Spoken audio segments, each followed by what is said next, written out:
Hi, Darren here with Recent and Decent number 4, a look at more recent music releases that have caught my ear over the first 3 months of 2024. A looser video this time, working from some rough notes today and no big featured albums. Just a lot of quick mentions of some recent favourites and some stuff I'm currently evaluating.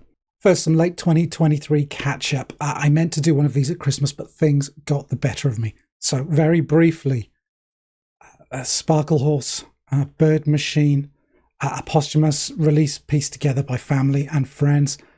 Not too much polish added, but enough to elevate it from, demo quality stuff and into proper LP territory. No surprises here, really. If you love and miss Mark Linkous' songwriting, this does his final recordings great justice without, feeling like someone else's interpretation of what Sparklehorse is. It's very sensitively done, and it's very nice. Also, Kurt Weill with the Back to Moon Beach EP. An EP in name only, really. 9 tracks, a runtime of over 50 minutes. It's basically an album. Mostly new stuff, a handful of covers, and very much an extension of 2022's Watch My Moves. In fact, one track is a reworking of a Watch My Moves track. If you like Kurt Weill, this is going to be something you'll want. It's very good stuff. Typically slight conceits expanded into woozy, elongated jams that just pull you in. A BANDCAMP one next. This is digital only, and thanks very much to Andy Connors, ex of A Minor Forest, for getting in touch to let me know about this, his new project. Yeah, this is My Heart, An Inverted Flame, which is Andy on drums and Mark Kate on synths, and their album Until the Soil. Doomy instrumental, drums and synth, epic, kind of post everything, big sounding, moody stuff. Give it a listen. I think it's very cool. Okay, on to this year. Lots to get through, so only a short mention for each. First up, Forte and 3. I don't think electronic really covers Kieran Hebden's stuff anymore. There's as much drifting, guitar noise and ambience here to intrigue anyone with passing post-rock tendencies or devotees of more recent shoegaze-centric stuff.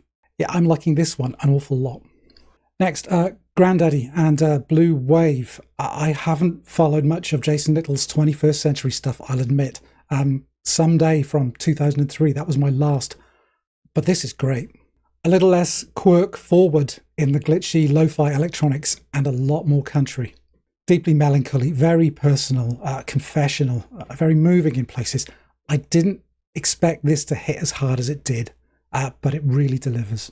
A little one-paced maybe, that's all I'll say, but let it wash over you and you'll barely notice. Okay, Omni and Souvenir. These guys are new for me, despite this one being 4 albums in. Very addictive, complex, interlocking melodies and instrumentation. Melodic, post-punk, rhythmic, choppy, very surprising. A punchy 30-minute runtime. It packs a lot in.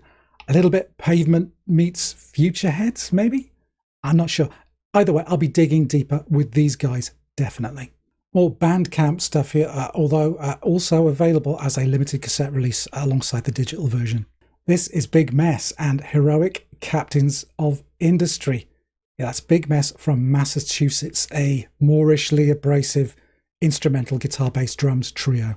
There's something oddly fascinating about some of the sounds, the textures, the riffs that Big Mess are sporting here that's had me revisiting this release a lot. Hard-edged Midwestern noise rock stuff that you don't turn up as often nowadays.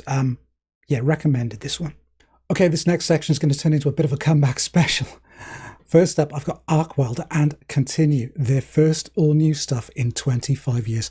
Not that you know, it's just Arcwelder, all right, no question. Picking up where they left off with 1999's Everest. It's like the 21st century never happened. It's really good stuff. And now, sort of a comeback, sort of a new thing. I've got Magnet Factory by Pylon Reenactment Society. One to file alongside last year's House of All, if you like, a continuity project, dusting down the Pylon blueprint with an all-new lineup, and Vanessa Briscoe-Hay delivering her signature vocals. If you're a Pylon fan, you'll probably need this. No mistaking who and what you're hearing here, but assembled with love and attention to detail, plus a welcome cameo from Kate Pearson of Athenian Cousins, the B-52s, on Fix It. Next, a trio of longtime Washington DC stalwarts who've all somehow managed to synchronize their solo releases within a few months of each other. Starting with J.Robbins of Jawbox, Burning Airlines, etc., and his album Basilisk, back on Discord. Also from Mary Timony, that's ex-Helium, Autoclave, and more recently from last year's Hammered Hulls, her album Untamed the Tiger. And thirdly, and I didn't see this one coming, Craig Wedren of Shudder to Think and The Dream Dreaming. Yes, we are truly blessed, and all of these deliver in their own way. J.Robbins is in full-on fiery form. Mary Timony's subtly hypnotic guitar style, effortlessly melodic and twisty at the same time. And Craig Wedren's voice writhing gloriously in the midst of a chaotic hyper-pop production. If you've had any dealings with any of these artists in the past, you'll find something to enjoy in all three of these. And it's especially nice to hear Craig again after a protracted period of soundtrack-only stuff from him over the last 10 to 15 years. Next, all of the following are in the I'm still digesting these category, but I thought I'd at least mention them, even if I'm not strictly endorsing them right now. Okay, Laetitia Sadier's Rooting for Love.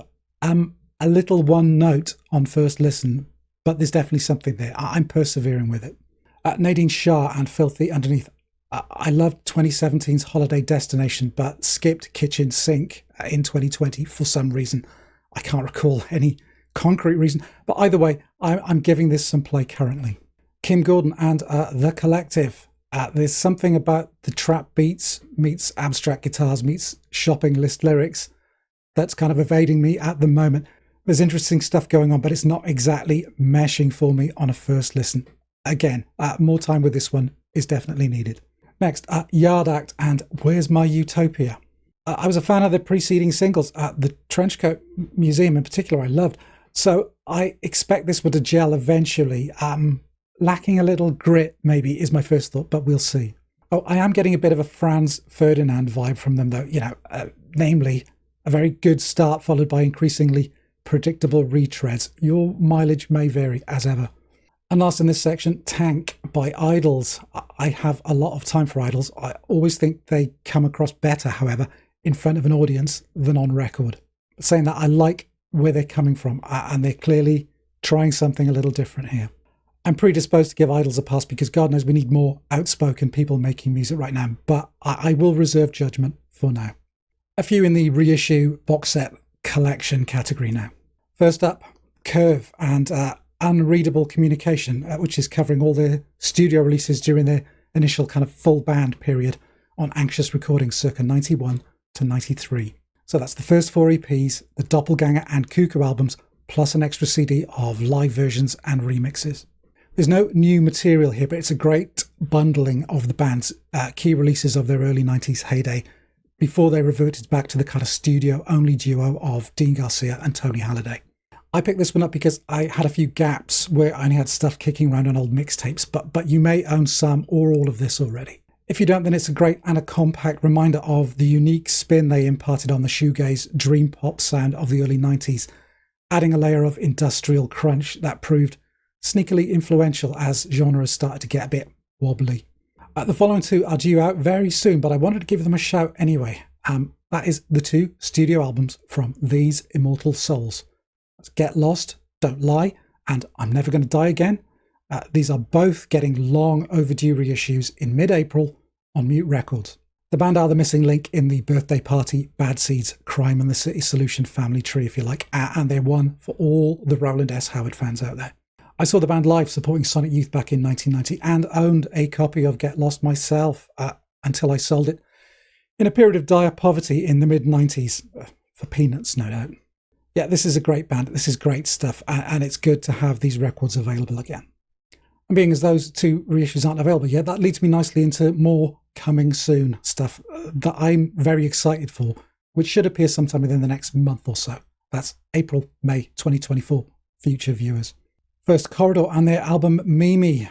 These are French-Canadian post-punk types. Their 2019 album, Junior, here it is, was probably my album of that year for me. Fantastic stuff. The band were hobbled, as everybody was, by the pandemic.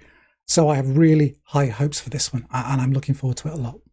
Next, I've got Optimistic Sizing, an album by Objections on Wrong Speed Records. These are home to Hey Colossus, All Structures Align, Part Chimp, I'm Being Good, Unit Hammer, many, many others. Yeah, a very cool post-punk trio. They recently did a great 6 music session and a debut single, which has really wet my whistle for this album. I get Minutemen vibes off them maybe, but with, a slightly more grinding geometric edge that's all of their own. Yeah, expect that one sometime near the end of April. And hot off the press, announced just before I started recording this video, a final release date for the new Shellac album, To All Trains, due at the end of May. The band's first studio album since 2014's excellent Dude Incredible. Steve has been teasing this on the electrical audio forums for ages. Yeah, PRF represent. So it's nice to see a concrete date for this one at last. And that's it for this episode of R&D. I decided to go with volume this time rather than to focus too much on one or two releases. I think you guys will be able to make your own minds up about which ones interest you and which ones don't. So hopefully that works for you. Let me know in the comments below if you prefer this kind of format or whether you'd like me to go into more detail. If you've got this far, thanks for watching. Please think about giving this video a thumbs up or subscribe if you haven't done so already. Both of those things will really help the channel grow. And that's it for R&D this time out. Thanks very much for watching. You take care, and I hope to see you all again soon. Bye for now.